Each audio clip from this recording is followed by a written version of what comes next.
الحمد لله رب العالمين والصلاة والسلام على أشرف خلق الله وسيد المرسلين وعلى آله وصحبه أجمعين.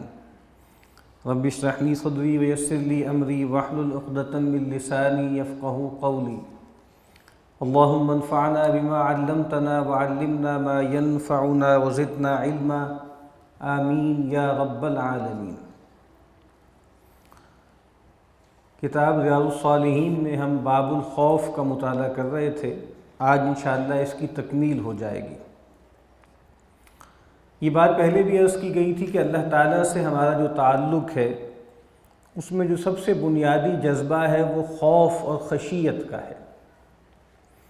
قرآن مجید میں خود کہا گیا ہے کہ وَإِيَّايَ فَارْهَبُونَ، دیکھو اور مجھ ہی سے خوف رکھو، مجھ ہی سے اندیشہ ناک رہو. اور ہم دیکھتے ہیں کہ اللہ تعالیٰ کا جو ذکر ہے، اللہ کی جو یاد ہے، اس کی کیفیت بھی جذب و مستی والی، شور شرابے والی، ہلڑ والی نہیں ہے، بلکہ اس کا جو احساس ہے وہ بھی خوف والا ہے.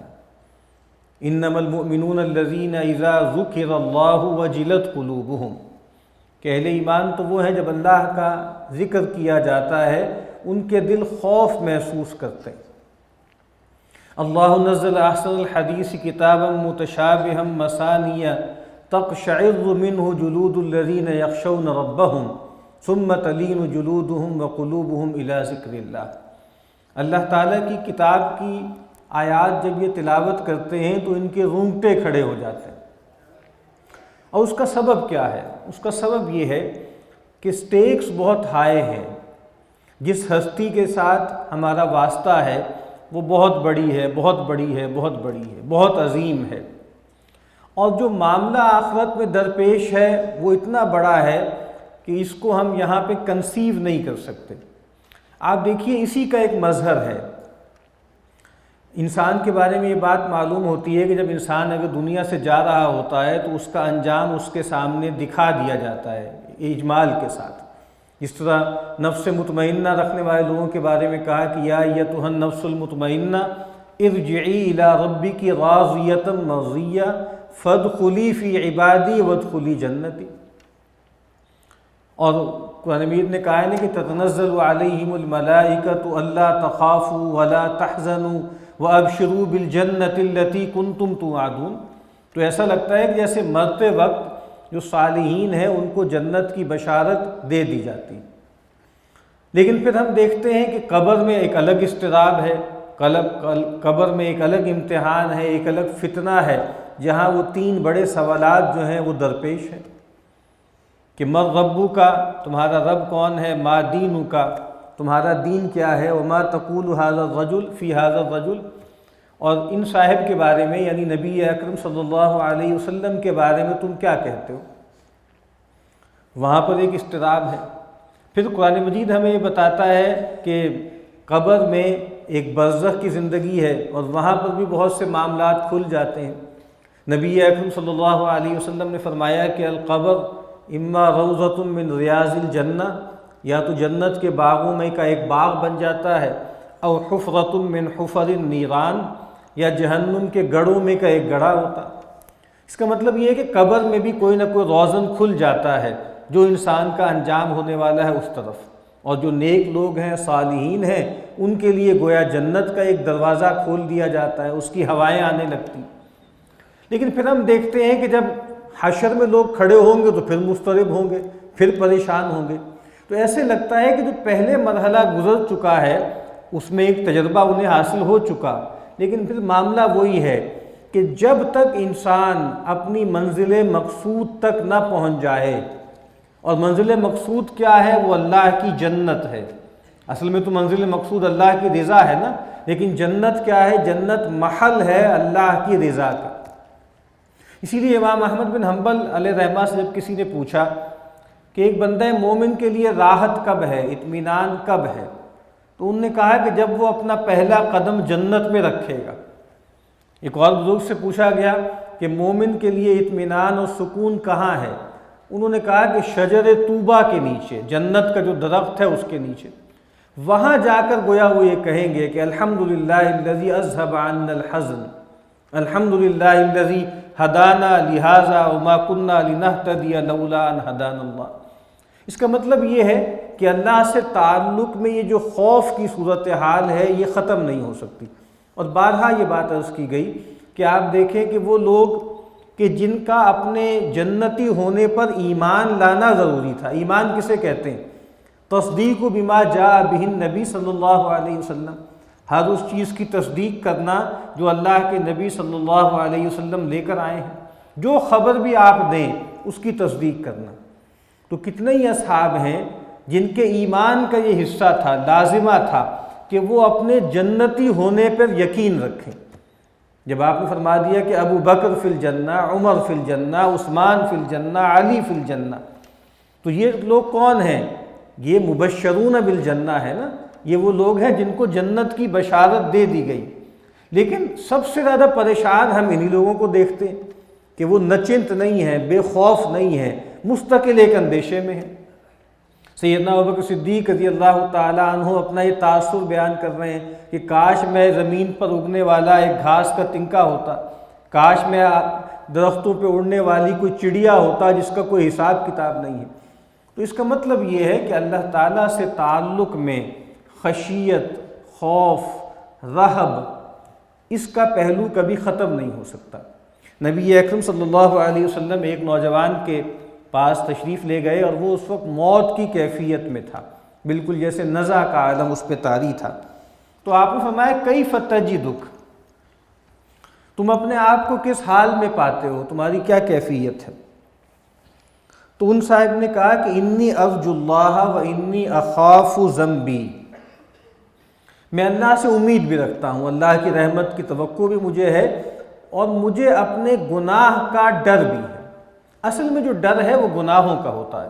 سیدنا علی رضی اللہ تعالی عنہ نے فرمایا لا ترجو الا ربک، رجا نہ رکھو، امید نہ رکھو مگر اپنے رب سے، ولا تخف الا ذنبک، اور مت ڈرو مگر اپنے گناہ سے۔ تو ان صاحب نے بھی یہی کہا کہ میں اللہ سے امید رکھتا ہوں، اچھی امید ہے مجھے، اور مجھے اپنے گناہوں سے ڈر ہے کہ کہیں اس کی پاداش مجھے بھگتنی نہ پڑے۔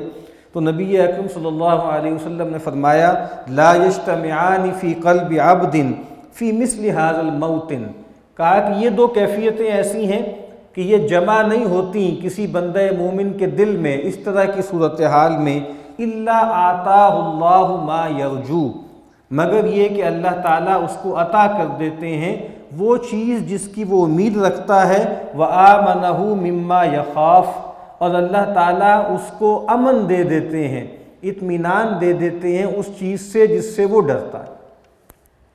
تو معاملہ وہی ہے کہ جو اس دنیا میں اللہ تعالیٰ سے اندیشہ ناک رہتا ہے، اللہ کا خوف رکھتا ہے، وہ آخرت کی پریشانیوں سے بچا لیا جاتا ہے، اور جو اس دنیا میں نچنت ہو کر اور بالکل بے فکری اور بگٹٹ زندگی بسر کرتا ہے وہ آخرت میں پھنس جاتا ہے، آخرت میں اللہ کے عذاب کی لپیٹ میں آ جاتا ہے۔ سیدنا ابو ہریرہ رضی اللہ تعالی عنہ فرماتے ہیں قرأ رسول اللہ صلی اللہ علیہ وسلم یومئذ تحدث اخبارہا، نبی اکرم صلی اللہ علیہ وسلم نے جو ہے سورہ زلزال کی یا سورہ زلزلہ بھی اس کو کہتے ہیں، اس کی آیت تلاوت کی کہ وہ دن کہ جس دن یہ زمین اپنی ساری خبریں کہہ دے گی۔ ثم قال، یہ آیت آپ نے تلاوت فرمائی اور پھر پوچھا اتدرون ما اخبارها، اے لوگو جانتے ہو کہ زمین کی خبریں کیا ہیں، کیا خبر ہیں؟ قالوا اللہ ورسولہ اعلم، تو صحابہ کرام نے عرض کیا جیسا کہ ان کا معمول تھا کہ اللہ اس کے رسول ہی بہتر جانتے ہیں۔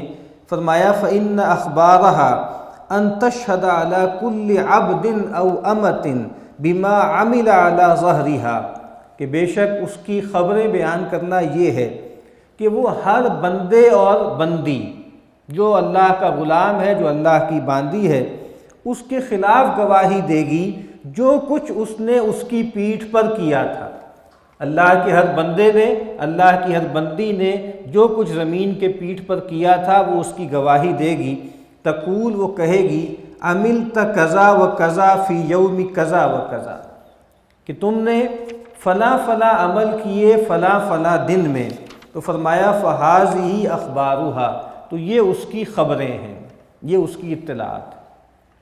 اس کو امام صاحب لے کر آ رہے ہیں کتاب الخوف میں، یہ بتانے کے لیے کہ دیکھو یہ مت خیال کرنا کہ جو کچھ تم زمین پر کر رہے ہو، چاہے کہیں چھپ کر کر رہے ہو، کسی غار میں جا کر کر رہے ہو اور 10 بند دروازوں کے اندر کر رہے ہو، اور تمہارا خیال یہ ہے کہ تمہیں کوئی دیکھ نہیں رہا، اللہ تو دیکھ ہی رہا ہے، اللہ کے فرشتے تو مامور ہیں، وہ تو نوٹ کر ہی رہے ہیں، یہاں تک کہ وہ زمین جس کی پیٹھ پر تم یہ سارے اعمال کر رہے ہو، یہ زمین بھی تمہارے خلاف گواہی دے گی۔ اور لگتا ایسا ہی ہے کہ جیسے یہ زمین کرب محسوس کرتی ہے جب اس کی پیٹھ پر اللہ کا کوئی بندہ، اللہ کی کوئی بندی اللہ کی نافرمانی کا عمل کرتی ہے یا کرتا ہے، کوئی سرکشی کا عمل کرتا ہے، کوئی گناہ کا عمل کرتا ہے، تو یہ گویا اس کو رنج طاری ہوتا ہے، اس کو غصہ کرتا ہے۔ لیکن اللہ تعالیٰ نے اس کو چونکہ مسخر کر رکھا ہے، زمین اور آسمان کو مسخر کر دیا ہے، زمین یہ سب کچھ دیکھ رہی ہے، یہ سب کچھ جھیل رہی ہے، اور وہ خود عبد اللہ ہے۔ ان کل من فی السماوات والارض الا آتی الرحمن عبدا، آسمان و زمین میں کوئی نہیں ہے مگر وہ رحمان کے پاس آتا ہے بندہ بن کر۔ اور قرآن مجید نے کہا ہے نا کہ ہم نے آسمان کو جو ہے مستوی ہوئے، ہم اس آسمان کو ہم نے برابر کیا اور وہ دھواں تھا، اور پھر ہم نے کہا زمین سے، قال لہا، آسمان سے کہا، وللارض، اور زمین سے کہا، ائتیا طوعا او کرہا، تم دونوں آ جاؤ خواہی ناخواہی، چاہتے ہوئے یا ناگواری سے۔ تو زمین اور آسمان نے کیا کہا؟ اتینا طائعین، ہم آ گئے ہیں اطاعت گزار بن کے۔ اور یہ جو زمین ہے یہ اللہ کی نہ صرف بندی ہے بلکہ اللہ کی تسبیح کر رہی ہے۔ تسبح لہ السماوات السبع والارض ومن فیہن، 7 آسمان اور زمین میں جو کچھ ہے وہ اللہ کی تسبیح کر رہی ہے۔ وَإِن مِّن شَيْءٍ إِلَّا يُسَبِّحُ بِحَمْدِهِ وَلَٰكِن لَّا تَفْقَهُونَ تَسْبِيحَهُمْ، اور کوئی چیز نہیں ہے مگر اللہ کی تسبیح بیان کر رہی ہے لیکن تمہیں اس کی تسبیح کی سمجھ نہیں ہے۔ تو گویا یہ زمین احتجاج بھی کرتی ہوگی، یہ زمین پکارتی بھی ہوگی، لیکن اللہ نے چونکہ اس کو مسخر کر رکھا ہوا ہے اس وجہ سے وہ کچھ کہتی نہیں ہے۔ لیکن قیامت کے دن یہ زمین اپنی ساری بپتا کہہ دے گی، اپنا پورا بلیٹن گویا بیان کر دے گی۔ سیدنا ابو ہریرہ رضی اللہ تعالی عنہ سے روایت ہے کہ وہ فرماتے ہیں کہ نبی اکرم صلی اللہ علیہ وسلم نے فرمایا، من خاف ادلج، جس کو ڈر ہوتا ہے نا دشمن کا، غارت گری کا، ادلج، وہ رات کے ابتدائی حصے ہی میں منہ اندھیرے ہی نکل پڑتا ہے سفر میں۔ ومن ادلج، اور جو منہ اندھیرے نکل جاتا ہے، بلغ المنزل، وہ منزل تک پہنچ جاتا ہے۔ بڑی خوبصورت بات بیان کی۔ اس زمانے میں سفر ہوتے تھے، طویل ہوتے تھے، رستے میں غارت گری کا اندیشہ ہوتا تھا، قطاع الطریق کا اندیشہ ہوتا تھا، تو کہا کہ جو منہ اندھیرے نکل جاتا ہے وہ پھر منزل پر پہنچ جاتا ہے۔ اور پھر فرمایا، الا ان سلعۃ اللہ غالیہ، جان لو کہ اللہ کا جو سودا ہے نا، اللہ کے ساتھ جو تمہاری ڈیل ہے وہ بہت مہنگی ہے، اللہ کا سودا بڑا مہنگا ہے۔ الا ان سلعۃ اللہ الجنہ، اور اللہ تعالیٰ کا جو سودا ہے وہ جنت ہے۔ تو اگر دنیا میں تم ایفرٹ کرتے ہو، کوشش کرتے ہو، محنت کرتے ہو، تھوڑا سا فائدہ حاصل کرنے کے لیے، تھوڑے سے نقصان سے بچنے کے لیے کتنے پاپڑ بیلتے ہو، تو اللہ سے بھی تو ایک سودا ہے نا۔ ان اللہ اشتری من المؤمنین انفسهم واموالهم بان لهم الجنہ، اللہ تعالیٰ نے خرید لی ہے اہل ایمان سے ان کی جان و مال جنت کے عوض۔ تو ایک سودا آخرت کا بھی تو ہے۔ ہم دیکھتے ہیں قرآن مجید میں بھی یہ جو تجارت اور بزنس کی ٹرمز ہیں وہ بہت بیان ہوئی ہیں۔ هل ادلکم علی تجارۃ تنجیکم من عذاب علیم، کیا میں تمہاری رہنمائی کروں ایک ایسی تجارت کی طرف جو تمہیں عذاب علیم سے نجات دلا دے؟ تو یہاں پر بھی فرمایا کہ ڈرنا چاہیے۔ وہ جو سفر ہے بہت طویل ہے، اور جو منزل ہے وہ بہت کٹھن ہے، اور جو ڈیل ہے وہ بہت بڑی ہے۔ اسی لیے قرآن مجید نے کہا نا کہ ومن اراد الآخرۃ وسعی لہا سعیہا وہو مؤمن، جو آخرت کا ارادہ کرتا ہے اور پھر اس کی جیسی صحیح کرنے کی ضرورت ہے، جیسی محنت جیسی کوشش درکار ہے ویسی کوشش کرتا ہے، وَهُوَ مُؤْمِنٌ، اور وہ مومن بھی ہے۔ تو یہاں فرمایا کہ جس کو ڈر ہوتا ہے، تو ہماری منزل بھی بہت دور ہے، ہماری منزل جنت ہے، اور جنت سے پہلے جو ہے ہمارے لیے کوئی قرار نہیں ہے۔ ہم جو دعا کرتے ہیں اللہ تعالیٰ سے اہدنا الصراط المستقیم، تو اس میں سارے مرحلے شامل ہیں۔ اے اللہ تو سیدھا رستہ دکھا دے، اے اللہ تو سیدھا رستہ سجھا دے، اے اللہ تو سیدھے رستے پہ چلا دے، اور اے اللہ تو گویا ہمارا ہاتھ پکڑ کے ہمیں منزل مقصود تک پہنچا دے۔ اور وہ منزل مقصود کیا ہے؟ وہ منزل مقصود جنت ہے۔ تو کہا کہ جس کو ڈر ہوتا ہے نا کہ سفر طویل ہے اور رستے میں بہت سے موانع ہیں، بہت سے جو ہیں رستے میں رکاوٹیں ہیں، تو وہ کوشش کرتا ہے، الرٹ رہتا ہے، جلدی سفر کا آغاز کر دیتا ہے۔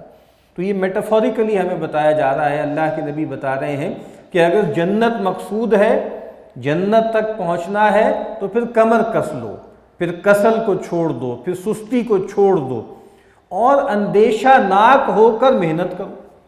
ایک ڈر خوف یہ ہے کہ اتنا زیادہ انسان پہ طاری ہو جائے کہ انسان کے اعصاب ہی چٹک جائیں اور انسان کچھ کرنے جوگا بھی نہ رہے، تو یہ خوف درکار نہیں ہے۔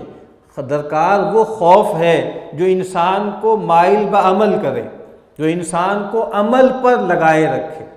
تو فرمایا کہ جس کو ڈر ہوتا ہے نا کہ رستہ دور ہے اور مشکلات بہت زیادہ ہیں، تو منہ اندھیرے سفر کا آغاز کرتا ہے، اور جو منہ اندھیرے سفر کا آغاز کرتا ہے وہ پھر منزل پر پہنچ جاتا ہے۔ جان لو کہ اللہ کا سودا بڑا مہنگا ہے، اور اللہ کا سودا جنت ہے۔ سیدہ عائشہ رضی اللہ تعالی عنہ فرماتی ہیں کہ میں نے نبی اکرم صلی اللہ علیہ وسلم کو فرماتے ہوئے سنا،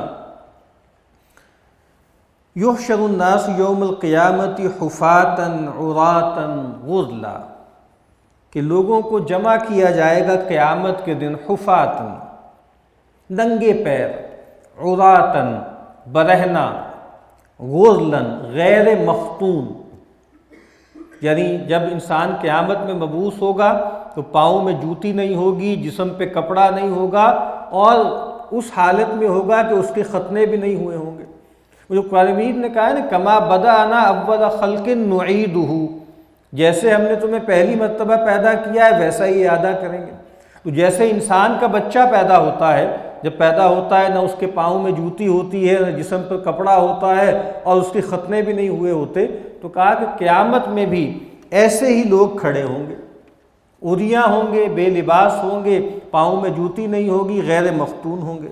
قلتو، جب ام المومنین سیدتنا عائشہ رضی اللہ تعالی عنہ کے سامنے آپ نے یہ بات فرمائی، تو سیدہ نے عرض کی یا رسول اللہ، اے اللہ کے رسول صلی اللہ علیہ وسلم، الرجال والنساء جمیعا ينظر بعضهم الى بعض، کہ مرد اور عورتیں اکٹھے ہوں گے تو وہ ایک دوسرے کو دیکھ رہے ہوں گے، یعنی ان کو ایک جو حیا کا پہلو ہوتا ہے، اور عورتوں میں حیا ویسے بھی مردوں کی نسبت زیادہ ہوتی ہے، تو سیدہ کو یہ بڑا عجیب سا منظر لگا، کنسیو نہیں کر پائیں کہ یہ تو کچھ عجیب سی بات نہیں ہو جائے گی، معیوب سی بات نہیں ہو جائے گی کہ مرد بھی وہاں جمع ہیں، عورتیں بھی جمع ہیں، اور برہنہ ہیں، تو کیا ایک دوسرے کی شرم گاہوں پر ان کی نگاہیں نہیں جائیں گی، بے پردگی نہیں ہوگی؟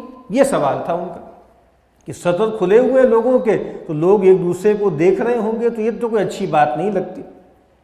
قال، تو آپ نے فرمایا یا عائشہ، اے عائشہ، الامر اشد من ان یہمہم ذالک، آپ نے فرمایا کہ اس دن جو معاملہ ہوگا وہ اس سے کہیں شدید ہوگا کہ لوگوں کو اس طرح کی کسی چیز کی فکر ہو۔ اور دوسری روایت میں فرمایا الامر اہم من ان ينظر بعضهم الى بعض، وہ جو معاملہ ہوگا نا وہاں پہ، جو پیشی ہوگی اور جو معاملہ وہاں درپیش ہوگا، وہ اس سے کہیں بڑا ہوگا کہ لوگوں کو اس کی طرف توجہ ہو کہ ایک دوسرے کی طرف دیکھیں، یعنی اس کا امکان ہی نہیں ہے کہ وہاں جنسی طور پر لوگ ایک دوسرے کو دیکھ کر کوئی لذت لیں۔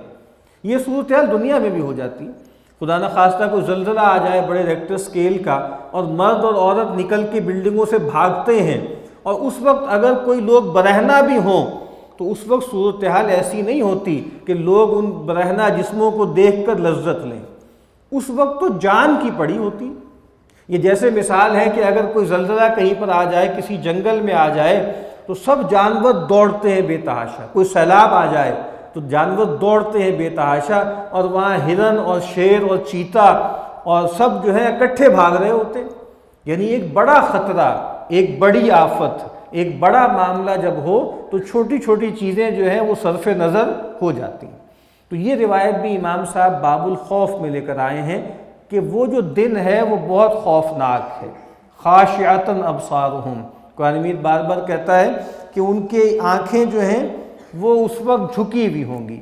یوم یفر المرء من اخیہ وامہ وابیہ وصاحبتہ وبنیہ لکل امرئ منہم یومئذ شأن یغنی۔ ہر ایک کے لیے اس دن ایسا معاملہ ہوگا کہ جو اس کو دوسروں سے مستغنی کر دے گا۔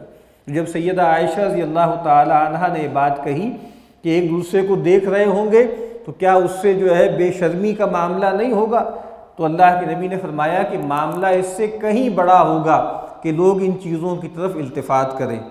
نبی اکرم صلی اللہ علیہ وسلم نے جب یہ بات فرمائی کہ قیامت کے دن لوگوں کو جمع کیا جائے گا اس حال میں کہ وہ ننگے پاؤں ہوں گے، ننگے بدن ہوں گے اور غیر مختون ہوں گے، تو سیدہ نے سوال کیا، اللہ کے رسول، مرد اور عورتیں اکٹھے ہوں گے تو کیا وہ ایک دوسرے کی طرف دیکھ رہے ہوں گے؟